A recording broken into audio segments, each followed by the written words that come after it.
Olá, meus amores, boa noite a todos. Tudo bem, meus queridos? Tô aqui vendo uma musiquinha, escolhendo uma musiquinha bem legal para o meu super convidado hoje. Nossa, hoje o assunto vai ser espetacular.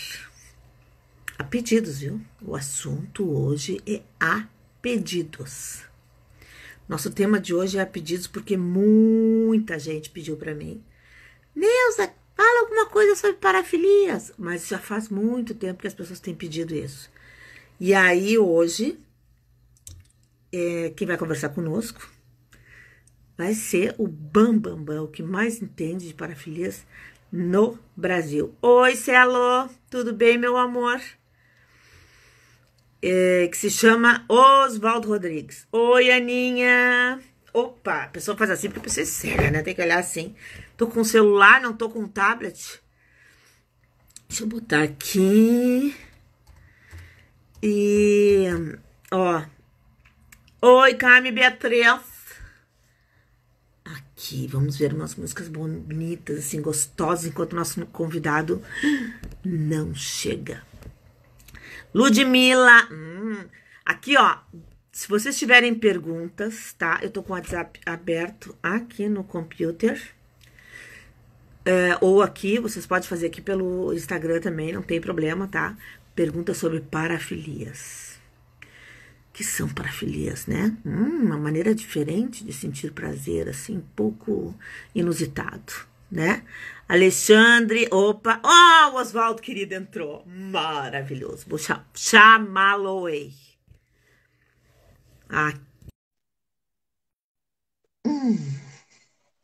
Meu queridíssimo Oswaldo Rodrigues.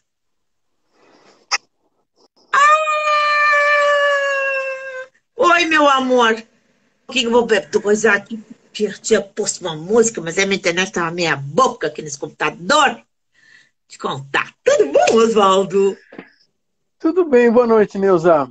Já estamos aqui, como você já falava, de nós conversarmos sobre formas diferentes, é isso? Formas diferentes de ter prazer. Uau!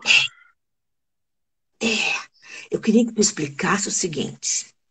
Vou contar para vocês. Primeiro, o seguinte, para quem não conhece, né? Esse é o queridíssimo Oswaldo Rodrigues, um dos maiores sexólogos do Brasil e da América Latina, com certeza. Ele é super reconhecido. Ele tem mais de 50 livros sobre sexualidade. E hoje a gente vai falar com um tema com ele sobre parafilias.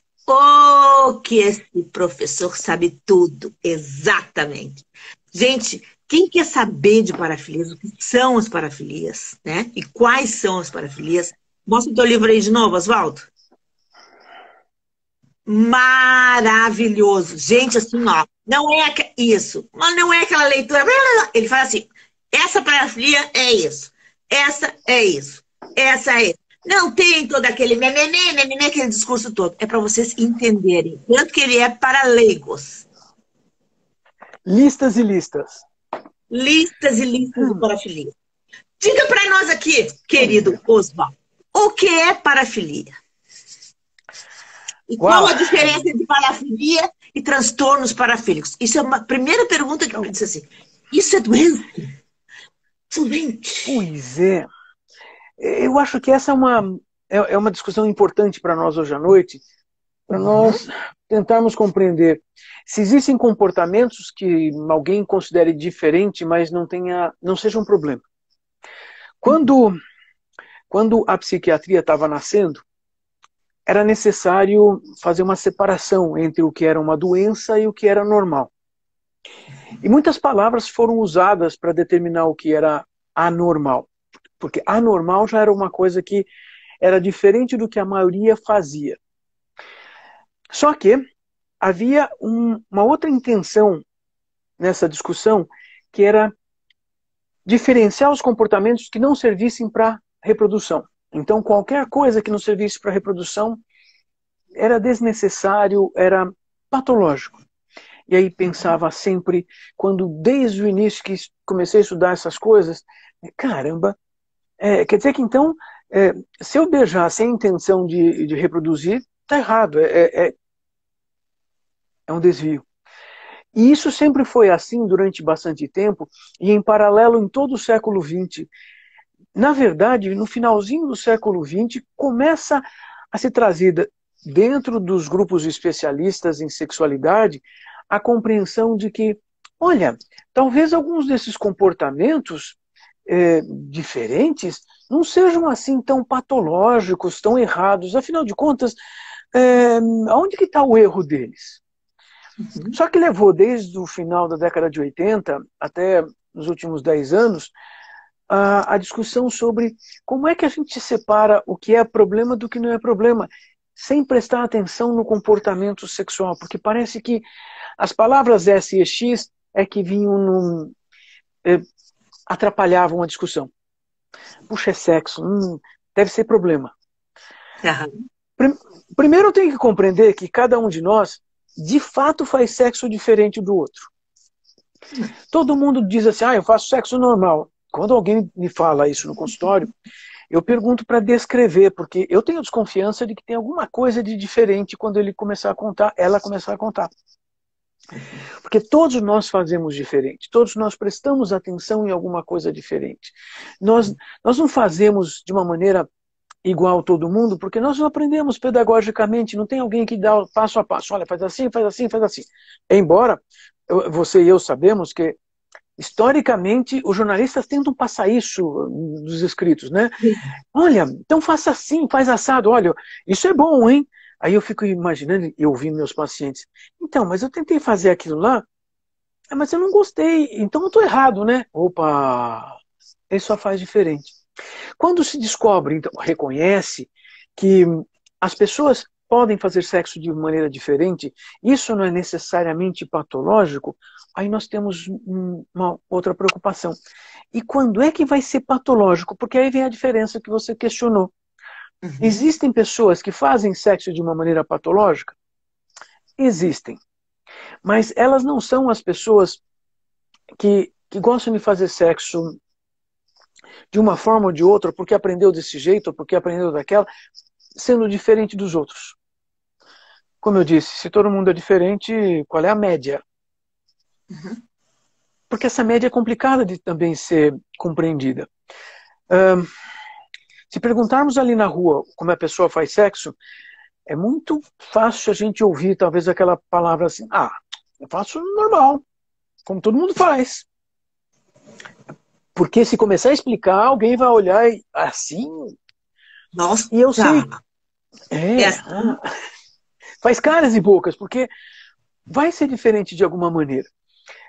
Então, quando é que alguma forma de fazer sexo diferente pode ser um transtorno, uma patologia, uma doença? Na verdade, mais provavelmente, estas formas diferentes que são problema são resultado de essa pessoa já tem uma visão de mundo mais problemática e aqui nós vamos ter que entender que ela tem essas formas de ser que provavelmente são invasivas, agressivas, são para si ou para o outro. Então vamos rapidamente fazer uma listinha das coisas que indicam que nós temos um problema. Eu tenho uma prática sexual e ela causa problemas para mim. Que tipo de problema?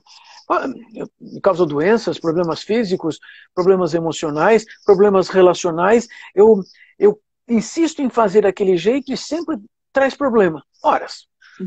Peraí, eu faço sempre igual, dá problema, e eu não quero que dê problema, eu tenho que mudar a forma de eu fazer, senão vai continuar dando problema. Isso é patológico. Mas veja, se eu aplicar isso à minha forma de trabalho, minha forma de diversão, a minha forma de alimentação, esse fazer algo que me traga problema é patológico. Agora, eu tenho que aplicar isso também a outra pessoa. Se eu tiver uma maneira de fazer sexo que conduz, que provoca problema para outra pessoa, leva a doenças, problemas físicos, problemas emocionais, problemas relacionais, tem alguma coisa errada. Porque eu provavelmente estou abusando da outra pessoa. E abusando bem no mau sentido. Quer dizer, eu estou usando a outra pessoa, espoliando a outra pessoa, e a outra pessoa fica com prejuízo. Então, já tem 2 itens aí para nós determinarmos quando é que o sexo diferente vai ser problema. Uhum. Também tem aquela situação onde, olha, e se, e se trouxer apenas vamos dizer assim, um mal-estar passageiro? Ok, eu até acho que algumas pessoas vão perceber a sensação do orgasmo como um mal-estar passageiro. Também pode ser. Não, é passageiro e não houve lesão nenhuma? Não, sabe o que é? Eu queria mesmo, na verdade, assim, eu queria cortar meu dedo, porque eu acho que é tão mais bonito eu ficar sem o dedo, porque esse dedo é tão feio, ficar apontando para os outros, né? Eu acho que vai ser tão mais erótico, vai me dar um prazer sexual. Epa, peraí, primeiro você está fazendo mal para você. Não, o dedo é meu, eu faço o que eu quiser com ele. Então, se você cortar um dedo que talvez você precise daqui uns 5 ou 10 anos, vai ser um prejuízo de longo prazo. Eu falei de dedo, mas o comum nessas circunstâncias sexuais e eróticas é, inclusive, a solicitação de amputação de perna. Sério? Como assim? Sabe o que é? Olha, eu queria te tirar do joelho para baixo, porque eu acho que vai ser muito mais erótico, as pessoas vão gostar de mim assim. Vem cá, você fez alguma enquete, alguma pesquisa? Não, eu tenho certeza. Eu acho que assim, eu vou me sentir muito melhor. Nossa. Então, mas você vai tirar um pedaço da sua perna. A sua perna está normal, está sadia. E eu sei que essas pessoas chegam na situação até insana de ir para uma consulta com um médico para tentar convencer o médico que não, pode tirar minha perna.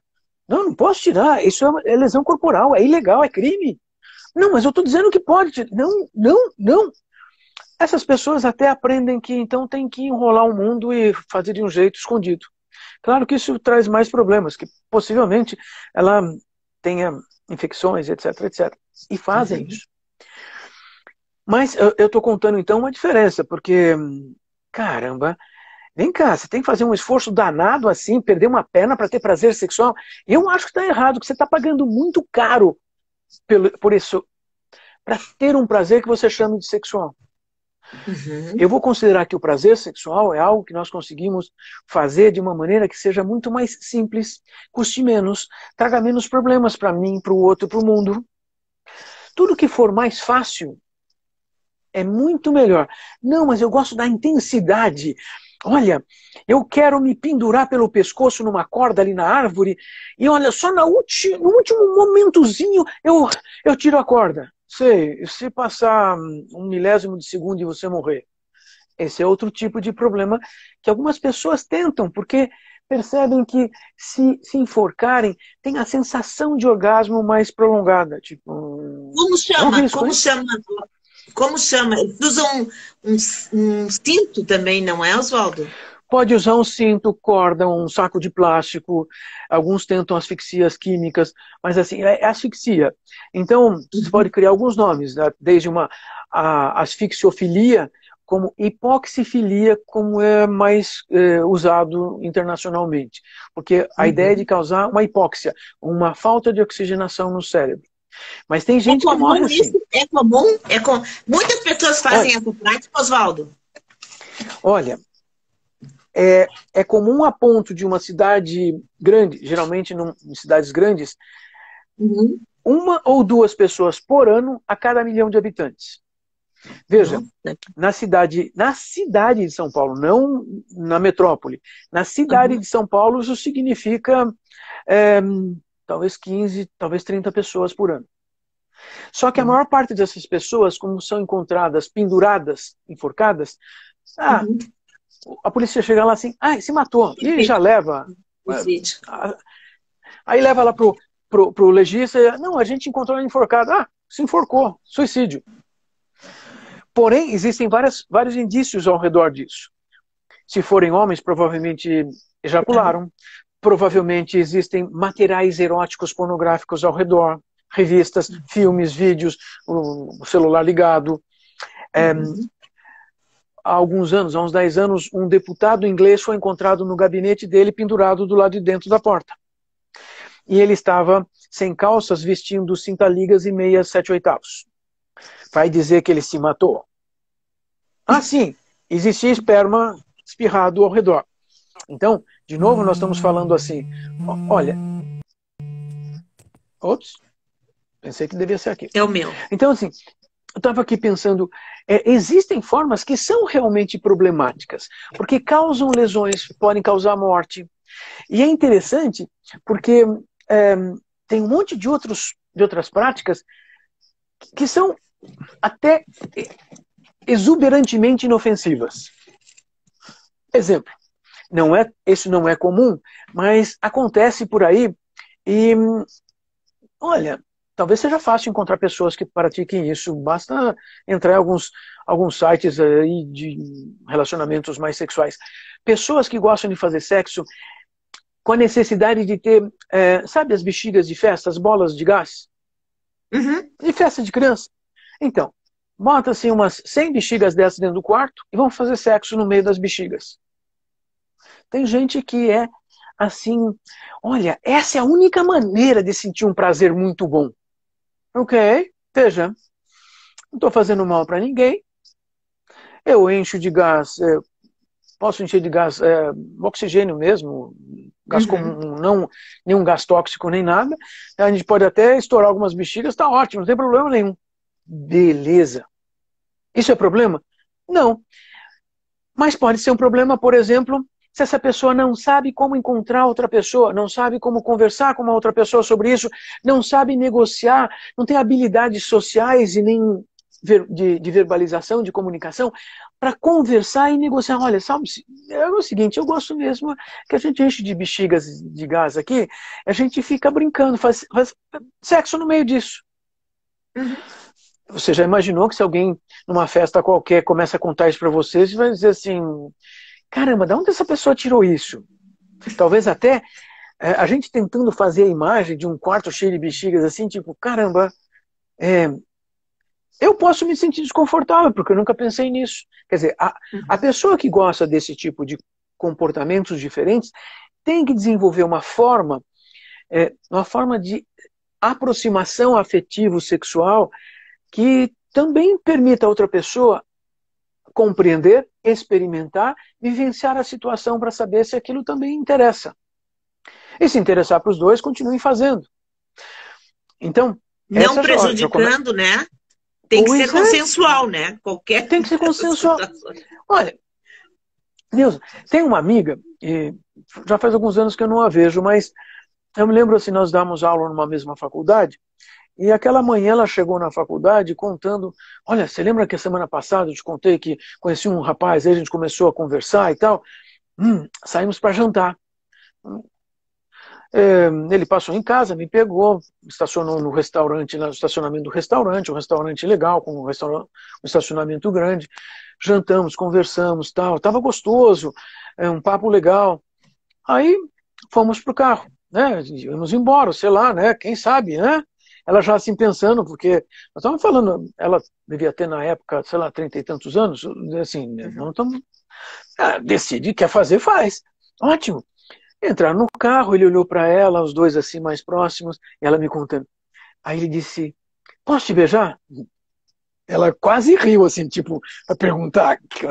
Bom, sem rir, sem, né? Claro, ele abaixou, foi buscar o pé dela para beijar o pé dela. Falta de habilidade social, caramba. Posso te beijar como? Vou beijar teu pé dentro do carro. Enfio a mão lá embaixo, puxo teu pé e te põe de ponta cabeça aqui dentro do carro. Quer dizer, minimamente invasivo. E olha, que ela não estava reclamando, ela nem fez menção de que achava estranho ele gostar de pés.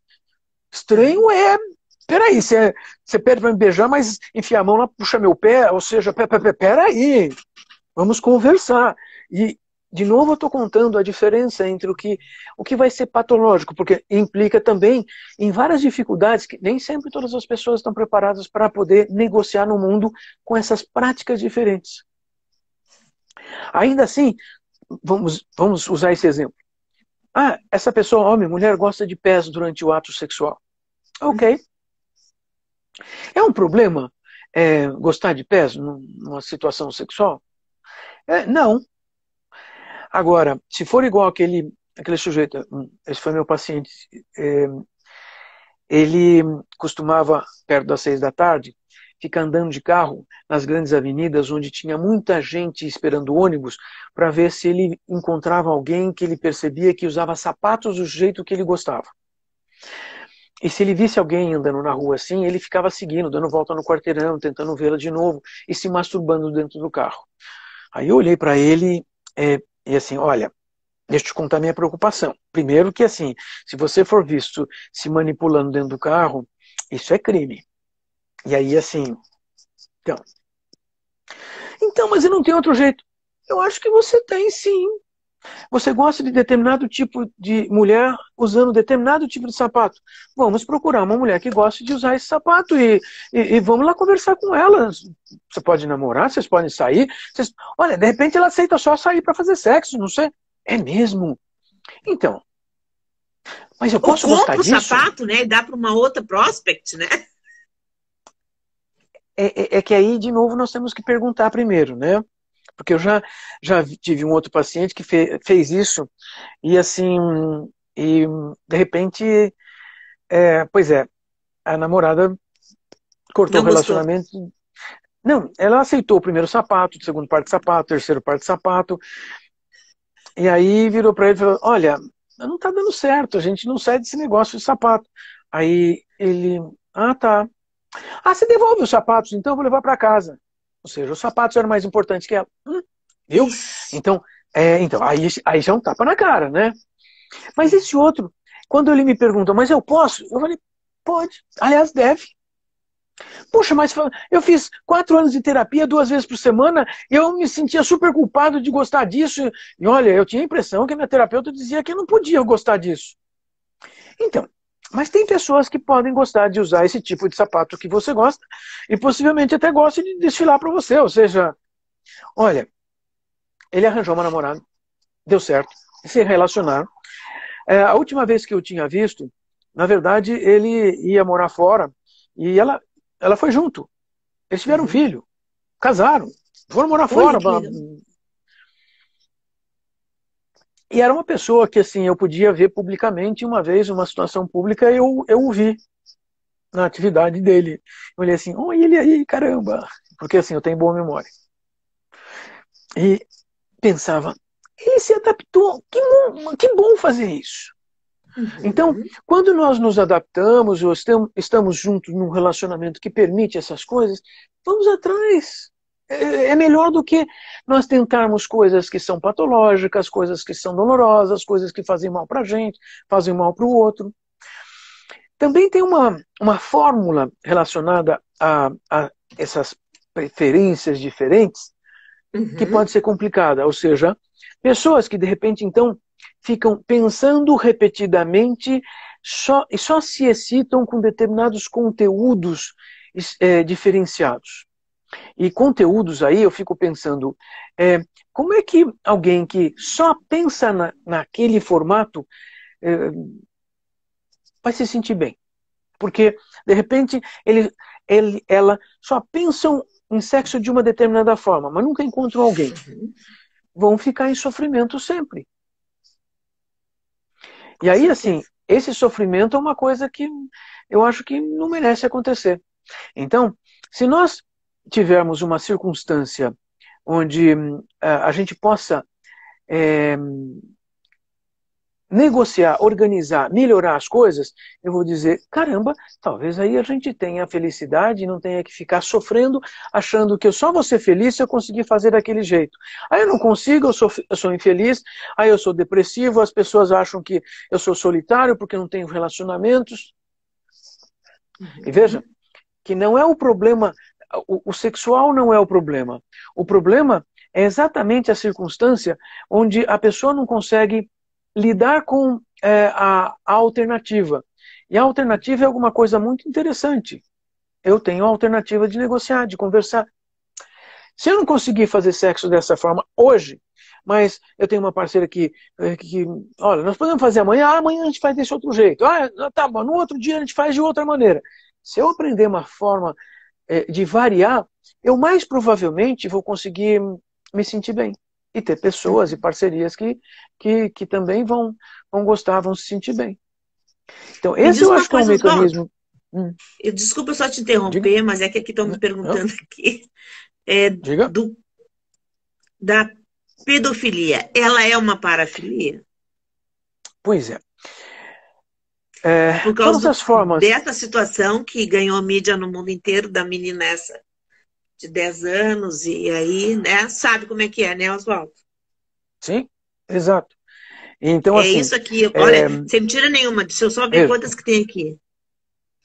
3, 4, 5, 6, 7 perguntas só para saber se tu vai falar sobre sobre essas isso. circunstâncias. Então, vamos separar as coisas. Primeiro, aquela situação da menina dos 10 anos que pôde abortar, afinal de contas,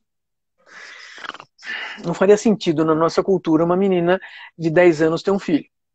Mesmo porque, assim, então, nós queremos que ela seja socialmente produtiva. Então, nós a impediríamos de ser produtiva. Desculpa, isso é contra o capitalismo vigente. Então, para com isso. Não vamos fazer discurso contrário. Uhum. Bom, mas nós a interromperíamos de uma série de possibilidades de se desenvolver igual a todas as outras pessoas da idade dela e daqui para frente.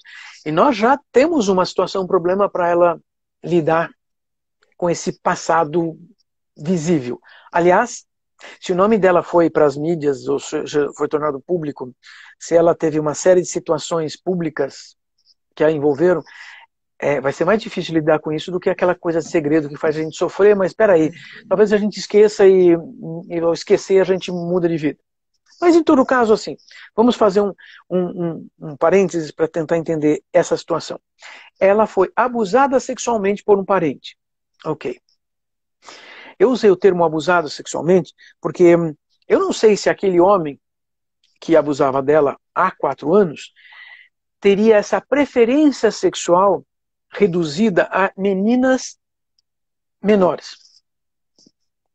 É mais provável que aquilo que a gente vai configurar como um pedófilo, no sentido de um transtorno parafílico, vai ser aquele sujeito que abusa seriadamente, sim, de crianças, mas essas crianças geralmente são bastante restritas em termos de idade, por exemplo. Olha, uma menina de 6 anos e uma menina de 10 anos é muito diferente. Se ele tem uma preferência por meninas de 6 anos, quando ela fizer 7, ela já mudou a cara, já mudou o tamanho, já não interessa para ele. Ou seja, quando nós falamos de um transtorno, nós estamos falando que essa pessoa também tem um outro mandato. Eu estava começando a falar da fantasia, mas a exigência do comportamento repetido e muito específico é outra coisa que traz prejuízos para si e para os outros. Se eu aplicar esse contexto de um adulto com uma criança, nós vamos estar dizendo, puxa vida, ele está prejudicando a criança. Tá, mas ele não está se prejudicando. Bom, enquanto ele não fosse descoberto, não. Verdade. Porque nesse caso de um pedófilo, nós estamos falando de um crime.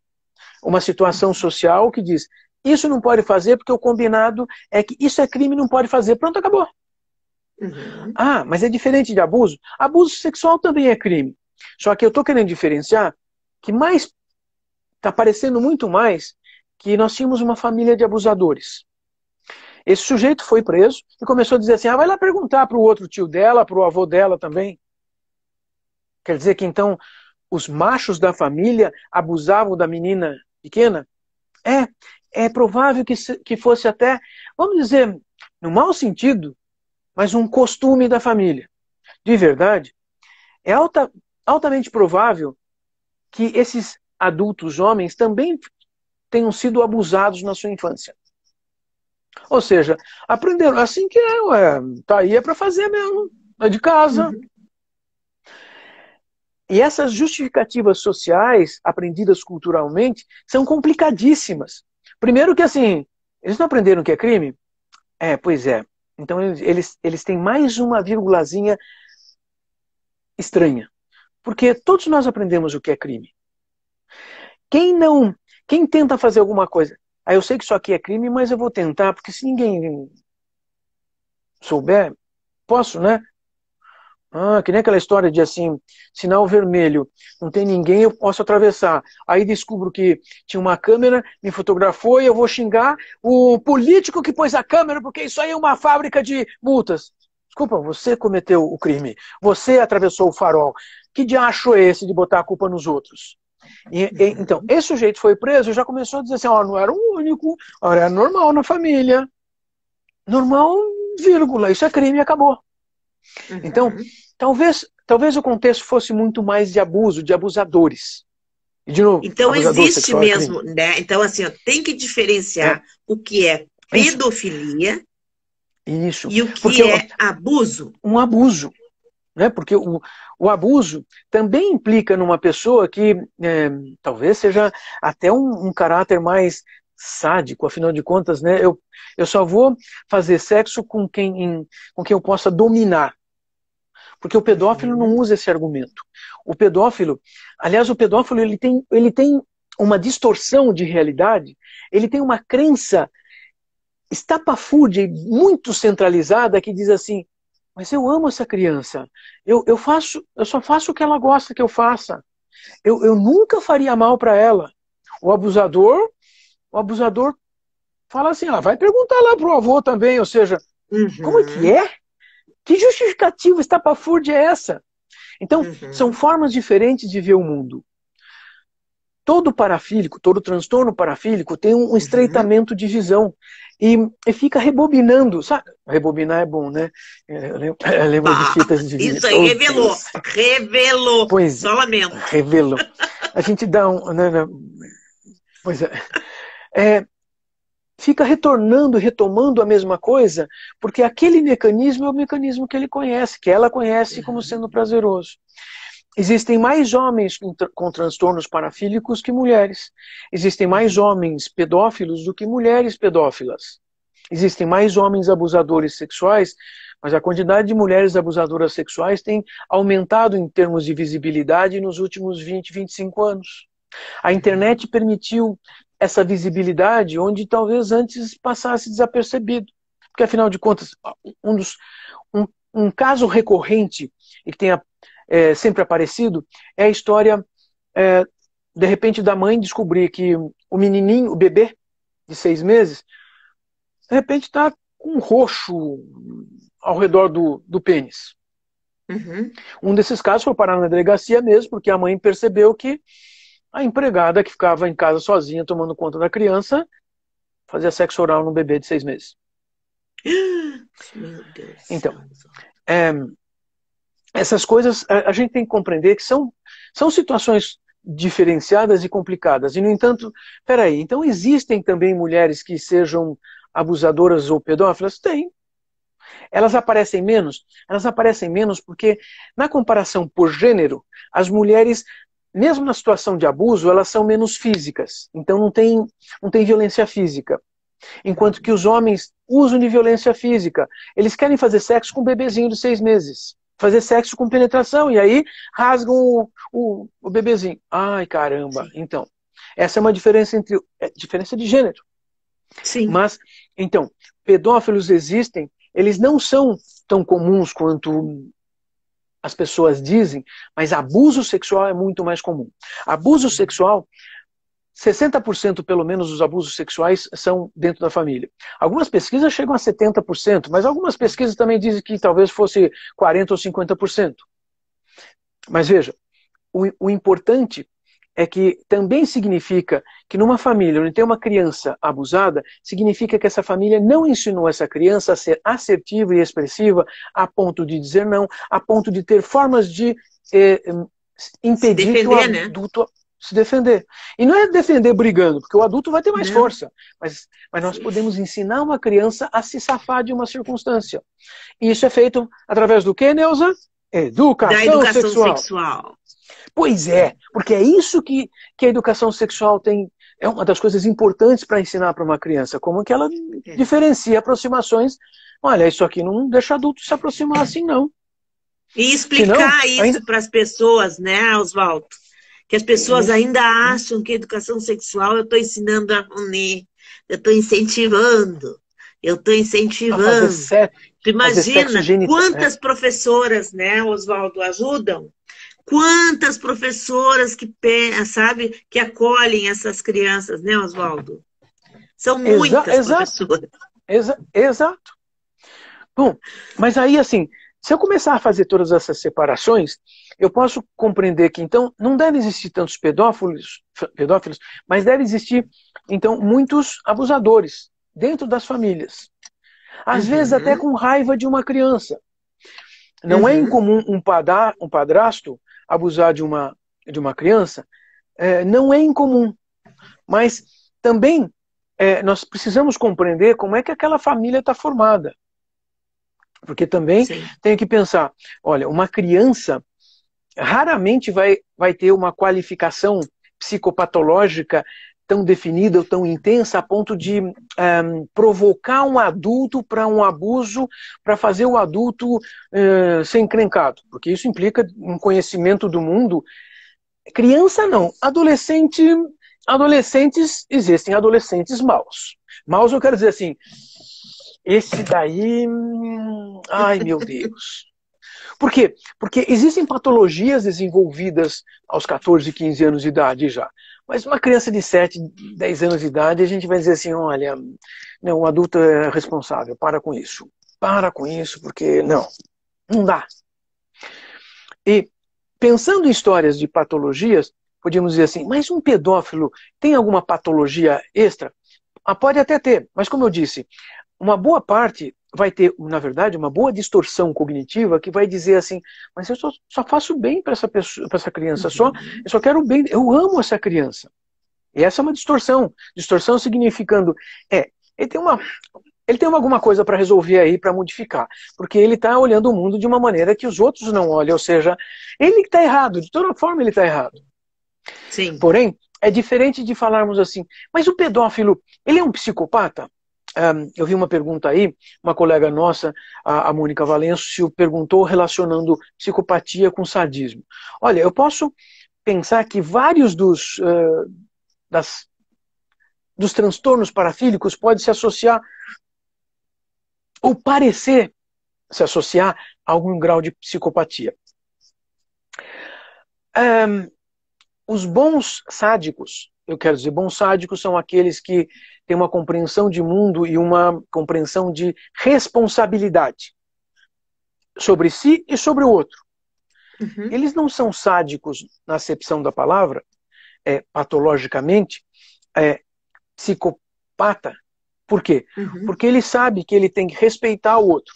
Aliás, ele tem que respeitar porque ele quer continuidade desse relacionamento. Ele quer que essa outra pessoa continue num entrosamento com ele. Não, mas ele Uhum. gosta de passar gilete na pele da outra pessoa. Pois é, ele encontrou alguém que gosta de ter a pele cortada também. E aí, como é que a gente faz? Porque aí nós estamos falando de uma situação de adultos consensualmente. Opa, então aí já não tem mais uma psicopatia. Pois é, porque os dois estão fazendo um mesmo ato, que embora de fora alguém possa dizer, mas isso é loucura, está cortando a pele da outra pessoa. Então, eles já aprenderam como é cortar a pele e não cortar a veia, a artéria, não causar problemas. Eles aprendem isso? Aprendem isso.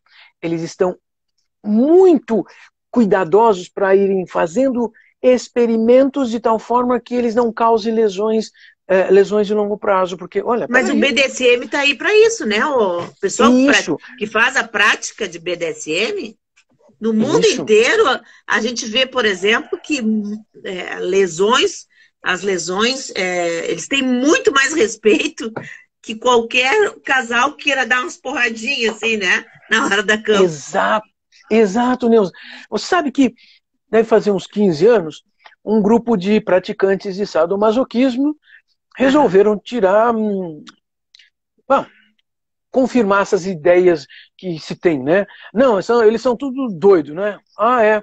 Então, olha, cada um de nós aqui do grupo vai fazer o seguinte, vamos procurar um psicólogo, um psiquiatra, e vamos solicitar uma avaliação psicológica, uma avaliação psiquiátrica, Uhum. e dizer assim, olha, eu quero um laudo, eu quero um documento eu quero uma classificação. Tem, vamos lá. Vamos fazer um monte de testes, entrevistas, não sei das quantas.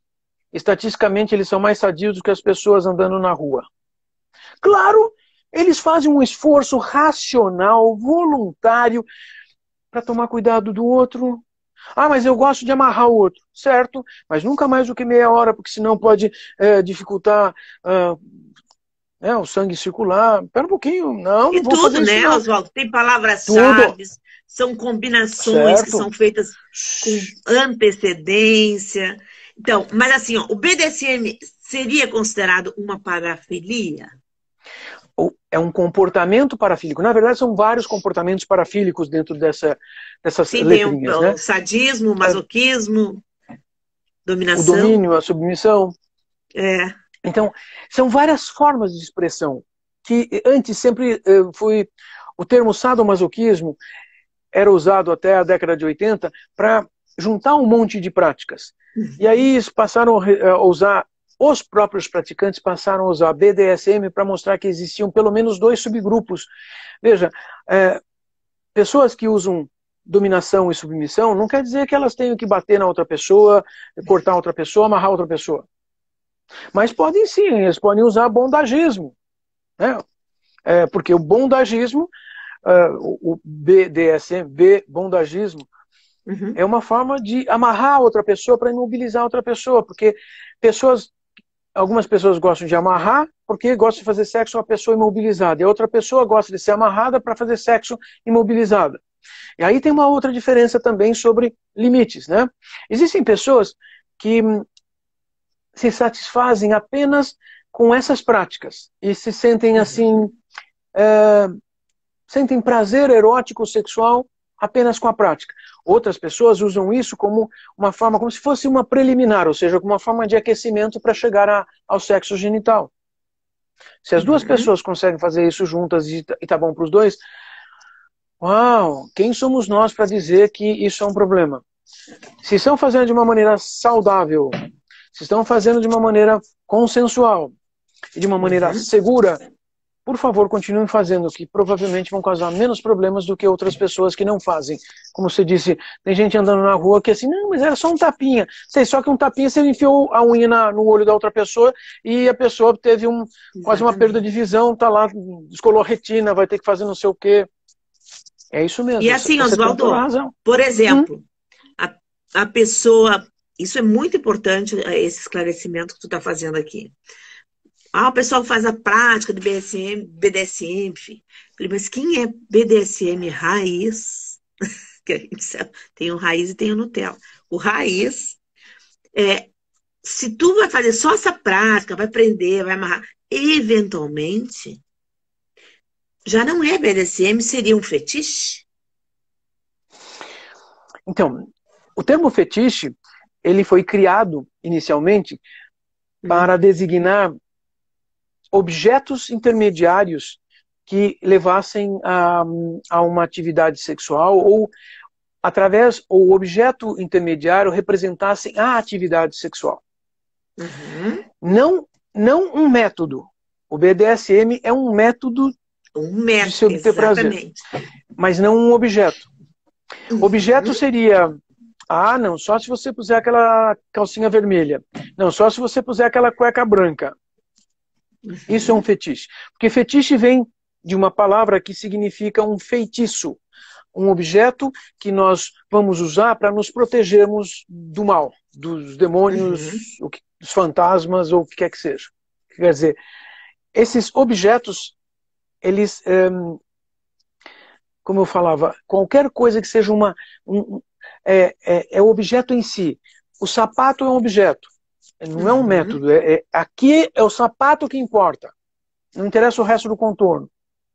Então, algumas pessoas talvez digam, mas eu gosto de pés. Você gosta de pés ou você gosta de beijar o pé? É mesmo, eu gosto de beijar o pé. Então não é o pé em si. Não, é o relacionamento com o pé, mas assim, também tem um método envolvido. E isso vai ajudar a gente a conseguir compreender, inclusive algumas pessoas que podem chegar no consultório, chegam no consultório, algumas dizendo assim, olha, eu percebi que eu só consigo sexo fazendo isto. E, caramba, isso reduz minha vida, né? De repente eu saio com alguém, eu acho essa pessoa super interessante, quero fazer sexo com ela, mas ela não quer que eu fique beijando o pé dela. Mas nós estamos ali, eu não queria perder a oportunidade, né? Então, aprender a fazer sexo de outras maneiras é útil. As pessoas chegam assim no consultório com esses objetivos. Veja, elas não chegam dizendo, eu não quero nunca mais beijar um pé. Não. Eu já ouvi várias vezes frases do tipo, olha, então tá, mas tem que mudar isso porque eu estou vendo que o mundo não é feito só disso e eu realmente tive dificuldades até agora de encontrar alguém que queira só isso. Mas eu posso ficar com um pouquinho disso? Você precisa encontrar alguém que, então, aceite, goste, sei lá, de vez em quando usar esse método ou esse fetiche. Então, o termo fetiche se aplica a coisas mais objetais. Porém, pode implicar cor da pele, pode implicar cor do olho, cor do cabelo, quantidade de pelos no corpo, falta de pelos no corpo, tamanho do corpo, dimensões do corpo. No entanto, aquele sadomasoquista, aquele casal sadomasoquista, eles não se importam muito se a outra pessoa assim... a outra pessoa é feia. Mas não importa, o sexo com essa pessoa é tão bom. Como é que vocês fazem sexo? A gente se chicoteia, se amarra. Tá, ok. Ou seja... tem uma pergunta aqui para você aqui, em espanhol. Sim. Aí você que tem que ler. Miliarque Ibarra, como estás? Miliarque é uma engenheira venezuelana. Ela mora aqui no Brasil, trabalha com petróleo. Porque existem profissionais de sexologia usando termos indiferentemente fetiche e erotismo por pés. Então, é que o erotismo seria um formato diferente, talvez, do fetiche. Porque eu posso usar a circunstância do fetiche para me excitar, para fazer sexo genitalizado, mas eu posso ter o contexto com os pés de uma forma que o que interessa é o contexto erótico, e isso não precisa ser sexual ou genital. E alguns vão fazer essa diferença. Um dos que faz essa diferença é o meu amigo lá de Costa Rica, o Galo Guerra, que ele deu uma aula para a gente outro dia sobre isso, exatamente assim, porque, olha, pera um pouquinho, existe a forma do envolvimento da pessoa. É que alguns vão usar a mesma terminologia, porque também é assim, se nós lemos em algum lugar, é uma coisa. Se nós ouvimos as pessoas nos contarem, nós vamos aprendendo a fazer separações, porque essa pessoa está me contando uma forma de se envolver afetivamente com outra pessoa, através dos pés, através do rosto, mas assim, ela não está falando de sexo genital. E isso confunde as pessoas, porque todas essas coisas que passamos a chamar de parafilias, que já se chamaram de desvios sexuais, já se chamaram de taras, caramba, sempre se pensou que isso era para fazer sexo genital. Então, se alguém diz uma justificativa para mulheres serem abusadas na rua, serem estupradas, não, mas olha a roupa que ela estava usando. Espera aí. Você se erotizou com a roupa dela, mas assim, você usou isso para fazer sexo. Mas tem gente que passa olhando na rua e vê assim, nossa, essa pessoa está usando uma roupa, olha, ficou, nossa, interessante, hein? E não vai atrás, não vai bater nela, não vai estuprar, não vai... Mas ela vai voltar para casa erotizada. Existem formas e graus de envolvimento. Isso confunde? Pois é, quando nós estamos baseados numa teoria de personalidade, numa teoria psicológica, nós conseguimos fazer as diferenças. Se nós usamos só a palavra ali, descritiva, peraí, eu tenho que descrever a partir de um contexto teórico, aí eu tenho uma compreensão, qual é a função desse objeto, qual é a função dessa ação para essa pessoa. A função de um comportamento é muito importante. E... sim, fetiche para o pé. O pé é um objeto nesse sentido, melhor aqui. Porque o termo fetiche se aplica ao pé, ou seja, a podofilia é uma aproximação do pé, mas é o pé que importa, não é o resto da pessoa. Então o pé é objetificado. Ele é transformado num objeto como se fosse o sapato. E veja, para alguns praticantes, o pé e o sapato são a mesma coisa. Para alguns outros, o sapato é importante, o pé não é. Mas o pé tem que estar dentro do sapato para demonstrar que é um sapato, ou seja, tem uma função. Existem praticantes que vão tornar o pé erótico, então aí não é um objeto, porque, olha, o pé é bonito.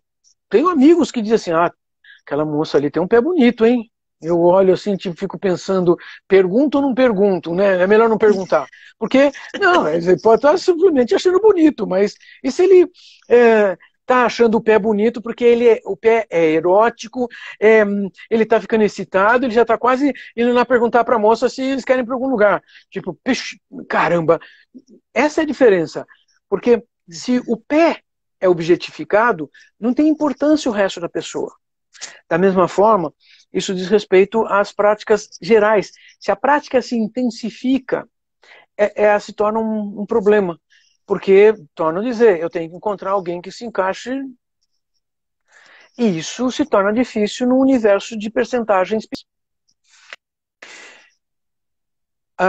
No nosso mundo, é mais fácil encontrar uma pessoa que tenha nascido com pênis, que se chame de homem, se considere homem, que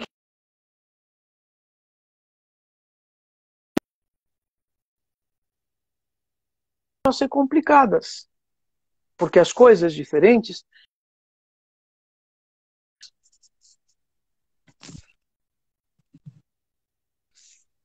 então,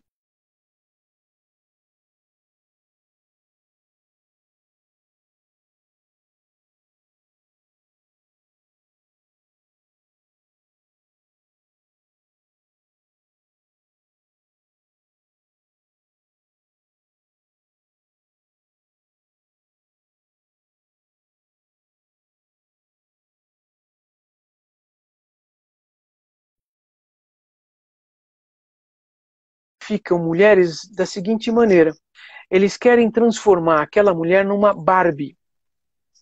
E olha, então eles vão barbificar aquela mulher. Eles usam esse verbo. Tem que usar tais e quais roupas, assim assado, você vai fazer uma lipoaspiração, diminuir cintura, você tem que ficar parecendo com uma Barbie. Vai assim assado. E você sabe que há alguns anos, eu estava no aeroporto, eu ia viajar não sei para onde, e de repente eu vejo uma mulher, olha, devia ter uns 45 anos, ou talvez perto de 50, entrando na fila para o check-in internacional, inclusive assim, na fila VIP, sabe, de quem vai na primeira classe, né? Agora não tem mais primeira classe, nem vai ter mais, né? E ela estava com um traje que eu olhei assim, tipo, aonde ela vai vestida de cor-de-rosa, com roupa que parece segunda pele, com o cabelo todo arrumado, assim, bolo de noiva? Você lembra disso? Pelo menos eu lembro de ter visto em coisa assim. A gente assistia B-52s, então a gente sabe do que se trata. Exatamente. Mas assim, aí pensava, aí ela estava com unhas extremamente mais compridas, com salto extremamente alto, e andando toda assim, pensei, gente, caramba, primeiro deve ser extremamente desconfortável viajar com esses sapatos do jeito que ela tá, caramba. Porque viagem internacional de 12 horas, meu Deus. Aí tem jogo na situação. Eles estão fazendo alguma coisa. Uhum. E esse alguma coisa é assim, caramba, ela foi tornada um objeto. Ela é um fetiche desse homem. Mas ela também está gostando disso. Bom, se ela estiver gostando, estiver de acordo, que bom. Porém, se ela depende financeiramente desse sujeito e ela pensa que se ela não tiver esse sujeito ela vai morrer de fome, ela talvez esteja pagando um preço muito alto para se servir de objeto. E essa é uma coisa importante para pensarmos. Como é que a gente diferencia as coisas e como é que nós nos tornamos humanos, mesmo podendo ter preferências sexuais diferentes, né? As parafilias. E a gente vai descobrir aquele monte de formas diferentes. Esse é um bom livro mesmo. Esse livro foi publicado... Não é bom, é maravilhoso. Ele foi publicado pela editora Zagodoni, a editora ainda tem à venda. E assim, o objetivo dele foi exatamente conseguir fazer descrições ou apresentar essas formas diferentes para a gente aos poucos começar a compreender que, caramba, tem formas que não são patologias. Não. Tem formas que não são associadas a patologias? Não. Além do que, se eu encontrar outra pessoa que também com quem eu possa praticar essas coisas, já começo a ser consensual, não vai ser problema, nem para mim, nem para outra pessoa. Voyeur, É por isso. exemplo. O voyeur. O voyeur. O voyeur é um problema quando ele... essa semana apareceu uma situação, né? A mulher dentro do apartamento dela foi gravada, filmada, videada a partir de outro apartamento do prédio da frente. E o sujeito gravou e botou na internet. Uhum. Bem, então, se ele tivesse só olhado e, tipo, até se masturbado, sei lá, se erotizado com a situação e ficado quietinho, inclusive, se ele continuasse quietinho, talvez essa mulher nunca percebesse que ela faz sexo de janelas abertas, cortinas abertas, e ele continuaria tendo algo para ver. É que ele tem um outro mecanismo destrutivo, né? Então eu vou pôr na internet porque eu quero que todo mundo dê like para mim. Uhum. Ele não é um voyeur no sentido de ter prazer observando outras pessoas, pura e simplesmente. E ele está sendo... bom, ele já está sendo questionado na justiça porque ele cometeu 2 crimes. Então, tipo, puxa vida. Um só é uma coisa, 2 perdeu a primariedade e vai preso mesmo. Uhum. E ele é morador do prédio da frente, não tem da onde mais. E vamos lembrar outra coisa. Você postou alguma coisa na internet, a gente sabe o IP, sabe de onde saiu. Eu sei achar o IP de uma pessoa que me manda um e-mail, eu sei de onde vem.